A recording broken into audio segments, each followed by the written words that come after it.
Hello दोस्तों, नमस्कार। आप सभी का हमारे यूट्यूब चैनल पर स्वागत है। आप लोग क्लास 12 बायोलॉजी स्टूडेंट हैं और 29 फरवरी को एग्जाम देने वाले हो, तो एग्जाम देने जाने से पहले आप लोग इस क्वेश्चन को जरूर तैयार कर लीजिएगा। वेरी इंपॉर्टेंट क्वेश्चन होता है। 2005 से लगातार आपके बोर्ड परीक्षा में क्वेश्चन आ रहा है कि मानव में लिंग निर्धारण से क्या तात्पर्य है और उसकी क्रियाविधि का रेखाचित्र द्वारा वर्णन कीजिए। मैं गारंटी के साथ बोल सकता हूँ कि ये क्वेश्चन आपके बोर्ड परीक्षा 2024 में आएगा ही आएगा। और यदि आप इसको स्किप करके जाओगे तो आपके बोर्ड परीक्षा में नंबर कटने वाले हैं। तो इसीलिए वीडियो को बिल्कुल भी स्किप मत करिएगा। यहाँ से आपके क्वेश्चन बोर्ड परीक्षा में 2 नंबर, 3 नंबर और 5 नंबर में बन सकता है कि मानव में लिंग निर्धारण से क्या तात्पर्य है, इसी क्रियाविधि का रेखाचित्र द्वारा वर्णन कीजिए। वेरी इंपॉर्टेंट क्वेश्चन होता है और एनसीईआरटी का क्वेश्चन भी होता है। यहाँ से आप देख सकते हो 2005 से लगातार आपके बोर्ड परीक्षा में 22 तक आया है, 23 में नहीं आया है।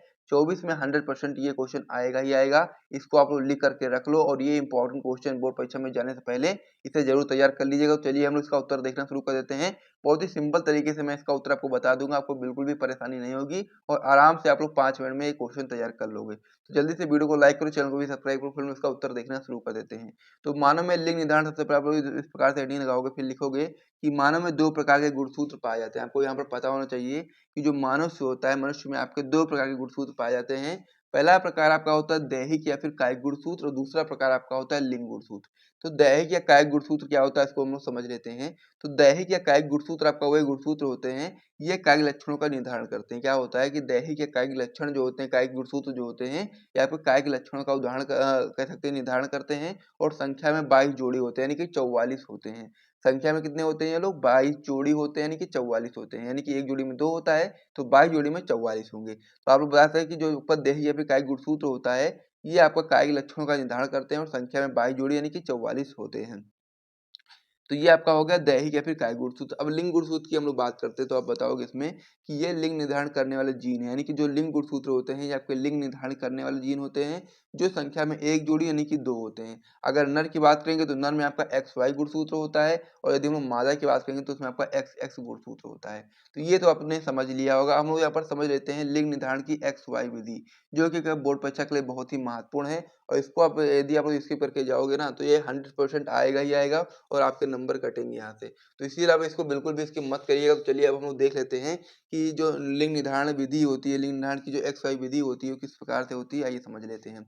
तो आपको पहले से पता होगा कि जो मादा होती है, मादा में जो लिंग गुणसूत्र पाए जाते हैं वो आपका होता है X और X, और जो नर होता है इसमें लिंग गुणसूत्र आपका X और Y पाया जाता है। ये चीज आपको पहले से यहाँ पर पता होगी, ठीक है। ये आप लोग तो पहले से जानते होंगे। अब इसमें किस प्रकार से लिंग निर्धारण का विधि होती है, यानी कि रेखाचित्र किस प्रकार से होता है, ये समझ लेते हैं। सबसे पहले क्या होगा, यहाँ से आपका युग्मक बनेंगे तो इसमें आपका एक में X हो जाएगा, इधर भी आपका X हो जाएगा, क्योंकि दोनों आपका X है। फिर इसमें भी जब बनेगा तो इसमें आपका एक X का हो जाएगा और एक आपका Y का हो जाएगा। इस प्रकार से आपका हो गया। अब इसमें लिंग निर्धारण किस प्रकार से होता है उसको समझिए। ये वाला जो x होगा, सबसे पहले ये वाला x आपका इधर वाले x से मिल जाएगा, तो क्या हो जाएगा यहाँ पर x और x। इस प्रकार से आपका हो गया ना। तो आप जानते हैं x और x हो जाएगा तो यहाँ पर क्या बन जाएगी, स्त्री आप बोल सकते हो, पुत्री बोल सकते हो और मादा भी बोल सकते हो आप लोग, क्योंकि x और x मादा ही होती है। फिर आपका ये वाला जो x होगा, यही वाला x, ये आपका जाकर के इधर वाले y से मिल जाएगा। किससे मिल जाएगा? y से मिल जाएगा। तो क्या हो जाएगा आपका x और y हो जाएगा। और एक्स वाई मतलब नर होता है या फिर पुत्र बोल सकते हो, इस प्रकार से पुत्र हो जाएगा, ठीक है। तो ये आपका हो गया x और y। फिर उसके बाद फिर ये वाले x का तो काम हो गया। इधर वाला जो x है इसको अब हम लोग करते हैं। ये वाला x आप लोग इस वाले x से मिलाओगे तो कितना हो जाएगा, x और x हो जाएगा। ये भी आपका क्या हो जाएगा, मादा हो जाएगी। फिर उसके बाद फिर ये वाला x जो आपका, इसको हम लोग y से मिलाएंगे तो आपका हो जाएगा x और y, और ये आपका नर हो जाएगा, या फिर बोल सकते हो पुत्र हो जाएगा, यहाँ पर पुत्री बता सकते हो। तो इस प्रकार से रेखा चित्र होता है लिंग निर्धारण का। तो इसे आप लोग जरूर तैयार कर लीजिएगा, बहुत ही महत्वपूर्ण होता है। और आपको बोर्ड परीक्षा में आ जाए तो आप लोग आराम से कर भी सकते हो बहुत ही ईजी तरीके से। इस प्रकार से कि मादा में आपके x गुणसूत्र होते हैं और नर में आपका XY लिंग गुणसूत्र होता है। मादा से यहाँ से आपके बन जाएंगे x और इधर से आपका x और y बन जाएगा। x वाला जो आपका मादा का होगा, जब इधर वाले नर वाले x से मिलेगा तो आपका हो जाएगा x यानी कि पुत्री। फिर यही वाला x जो आपका नर के y से मिलेगा तो आपका हो जाएगा XY यानी कि पुत्र। और फिर जो आपका दूसरा वाला x होता है, जो आपका नर के x से मिलेगा तो आपका हो जाएगा XX यानी कि पुत्री। और फिर यही वाला x जो आपका नर के y से मिलेगा तो XY यानी कि पुत्र।